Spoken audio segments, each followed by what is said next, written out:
Hello. Bonjour à toutes et à tous, c'est Karine. Euh,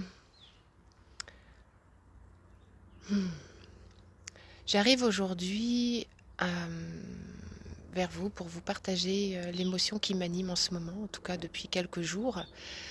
Euh, Hier sont tombés les chiffres euh, de la pédocriminalité dans l'Église et j'ai été traversée toute la journée par des émotions de tristesse, le cœur qui se serre. Et je voulais partager avec vous mon ressenti par rapport à tout cela. Je viens du terreau de l'inceste. Mais l'inceste, dans ma famille, du coup, l'inceste que j'ai vécu avec mon père est né de cet espace de la pédophilie de l'Église catholique. Mon père a été abusé à l'âge de ses 15 ans euh, par le cousin de sa mère, qui était prêtre.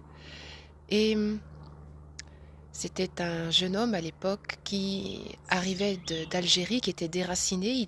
Voilà, c'était la guerre en Algérie. Ses parents l'ont rapatrié en France et il a été pris en charge donc par cet homme, le cousin de ma grand-mère, qui était prêtre. Et mon père est resté avec ce secret une bonne partie de sa vie, jusqu'au jour où, en fait, en dormant chez moi, dans ma famille, dans ma maison de l'enfance, j'ai fait un rêve où j'ai vu cette scène. J'ai vu cette scène. Euh, et pour en être sûre, j'ai vu cette scène donc de l'oncle de mon père qui l'abusait. Donc j'étais un peu choquée, forcément, d'avoir cette scène en rêve dans ma maison familiale. Et donc j'en ai parlé à mon père et il a pu dire oui, c'est vrai. Voilà, c'est vrai, il s'est passé cela.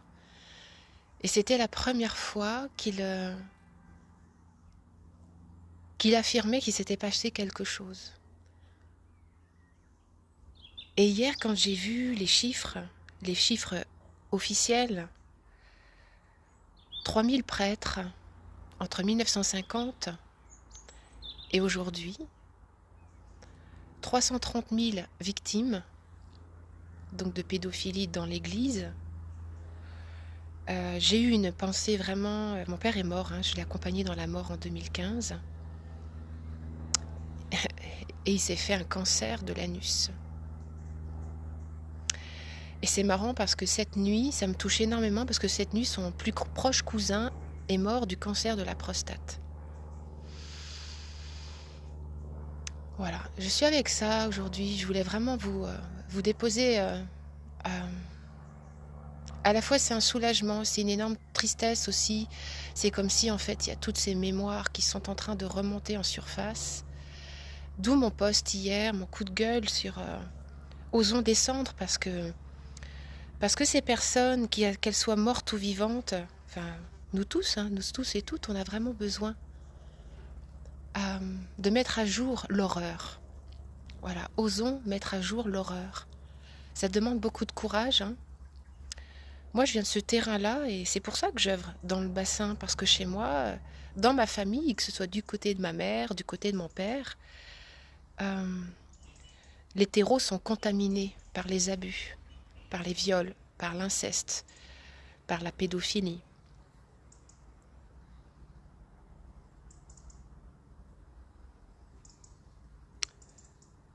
Lorsque j'ai commencé à accompagner les gens dans le sevrage tabagique, il y a en 2015, non 2016, peu importe l'année, j'accompagnais des personnes qui n'avaient en général jamais euh, n'avaient jamais vu de thérapeute. Et en fait, la cigarette, c'était pour eux la façon de venir me rencontrer. Donc, je les accompagnais 3 heures pour se sevrer de la cigarette. Et mon constat était vraiment incroyable parce que dans mon empathie sensorielle, très rapidement, des personnes qui s'étaient tues toute leur vie se mettaient à parler, de choses inavouables, se mettaient à parler dans mon cabinet de secrets, de viol, d'inceste. Et c'était une libération pour eux incroyable parce que je pouvais entendre. Et surtout, ils n'avaient plus besoin d'étouffer, de s'étouffer, d'étouffer en fait le secret avec la cigarette. Et j'ai assisté vraiment à des recouvrements d'âme, c'est comme ça que j'appelle cela quand ensemble on allait chercher cette fraction de pureté, cette fraction de lumière qui était restée coincée dans le temps. J'ai assisté à des recouvrements d'âme extraordinaires. Et je reçois encore des messages de gratitude. J'ai juste fait ce que j'ai fait avec moi-même, c'est-à-dire accueillir, savoir entendre l'histoire, l'horreur tapie dans nos bassins, l'inavouable. Et quelle libération!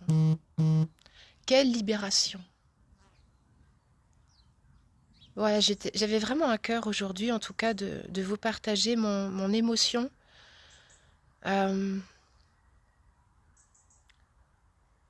Je pense que les temps sont vraiment propices en ce moment, en tout cas, pour que nous osions justement révéler, mettre à jour l'histoire, oser la regarder, oser regarder effectivement l'insupportable.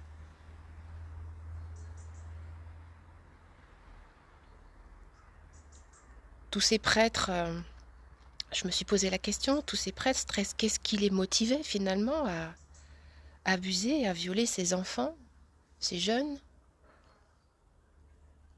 Quand l'énergie sexuelle ne trouve pas de voie de passage, quand elle ne peut pas circuler librement, quand elle est tapie, quand elle ne peut pas circuler, elle est déviante. J'ai constaté que cette énergie sexuelle, en tous les cas, lorsqu'elle ne peut pas circuler librement, elle se retourne contre nous, elle peut se retourner contre nous, en créant des maladies, peu importe les effets. Mais surtout, par instinct de survie, j'ai cette sensation, en tous les cas, que ces hommes, c'est l'interprétation que j'en ai, je ne dis pas que j'ai raison, mais que ces hommes, pour survivre, il fallait que cette énergie sexuelle trouve un échappatoire, et surtout un échappatoire auprès de personnes manipulables, mais pures également. Dans les enfants, je pense que le pédophile, ce qu'il trouve, en tout cas, c'est cette innocence, cette lumière qu'il a lui-même perdue ou qu'il n'arrive pas à contacter en lui. Cette énergie sexuelle qui n'arrive pas à monter au cœur et qui devient déviante et qui vient prendre, en fait, comme un prédateur, la lumière de l'autre, de l'enfant, pour pouvoir survivre.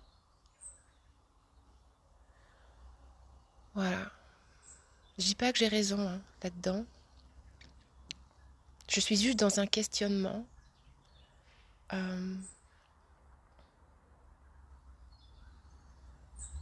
Aller voler l'innocence de l'autre pour pouvoir finalement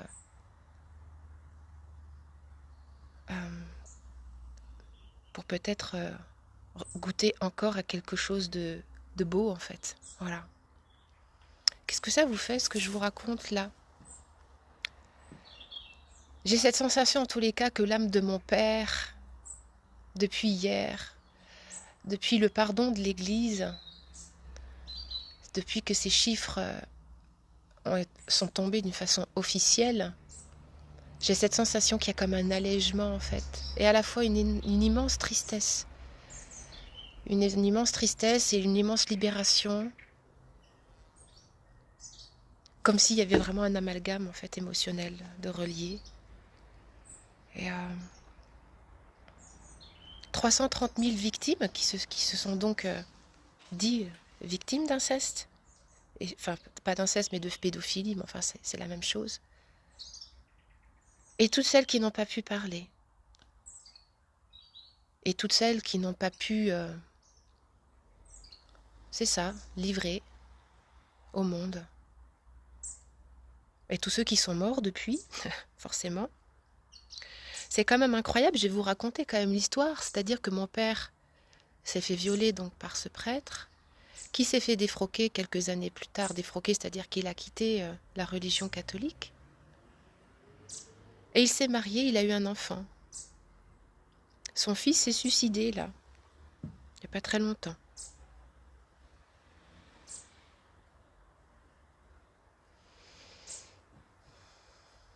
Voilà, c'était pas un live qui était franchement prévu, j'avais juste besoin de vous partager là où j'en suis, moi, en tout cas, en tant qu'accompagnante. J'œuvre dans ce terreau de l'inceste depuis très longtemps. Et j'ai cette sensation dans tous les cas que ces abus, l'abus de l'enfance, sexuel de l'enfant, j'ai cette sensation de le regarder tout le temps sous une facette différente. Et, euh, et c'est pour ça que j'œuvre, hein. C'est pour ça que j'œuvre, pour que nous puissions, en tout cas pour ceux qui se sentent l'appel intérieur, de placer notre loupe, le cœur, le descendre en fait dans ce Graal, dans ce bassin. Et derrière chaque abus, j'aime à dire qu'il y a une quantité incroyable d'énergie vivante à récupérer. Derrière chaque abus, il y a des fractions de lumière que l'on a mis, qu'on a protégées en les sortant de nous pour pouvoir vivre l'insupportable. C'est comme si on protège notre lumière et qu'à un moment donné, en fait, cette lumière, elle n'a qu'une envie, c'est revenir à la maison. Mais revenir à la maison, c'est-à-dire que cette fraction d'âme, de bassin, on dira, parce que c'est dans le bassin que c'est abîmé, que c'est abusé, que c'est percé, que c'est perforé, eh bien que cette fraction de lumière, en fait, attend vraiment que nous soyons des passerelles de conscience pour refaire glisser cette lumière originelle, en fait, vers la matière, vers le corps. Et oui, je comprends les Eldorado de l'ego spirituel. J'y suis restée planquée moi-même. Je ne vais pas vous cacher, hein, je ne vais pas vous mentir. Mais à un moment donné, en fait, l'appel a été tellement puissant, j'étais tellement mal. Il y avait quelque chose qui était tellement mal à l'intérieur de moi que, effectivement, j'ai plongé, quoi. Et mon post d'hier, qui a été partagé beaucoup, qui a été compris par beaucoup et pas compris par beaucoup aussi, peu importe, c'est qu'à un moment donné, moi, dans ma vie, il m'a fallu à un moment donné que quelqu'un me fasse « Hey, wake up! Eh oh! Allô! C'est ta lumière! T'as le droit de descendre, t'as le droit de l'incarner, t'as le droit de la... » Et j'ai cette sensation en tout cas que ce poste, ça a été son, entre guillemets, s'il y avait un objectif, mais il peut agir comme cela en tout cas. Comme eh oh, wake up. Ta lumière, elle a besoin de descendre en bas. Et oui, ça demande du courage. Ça demande de venir regarder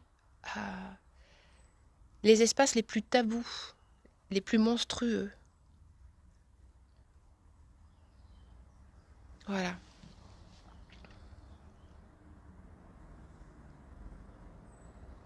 Qui est prêt là à se saisir de sa lumière et à oser faire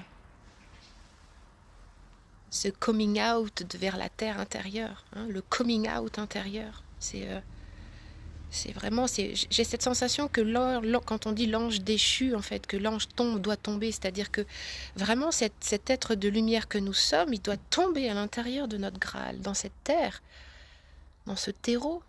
Et oui, ça sent pas bon. Et oui, ça sent pas bon. Mais c'est indispensable de venir sentir l'odeur pour pouvoir planter des nouvelles graines à l'intérieur en tout cas.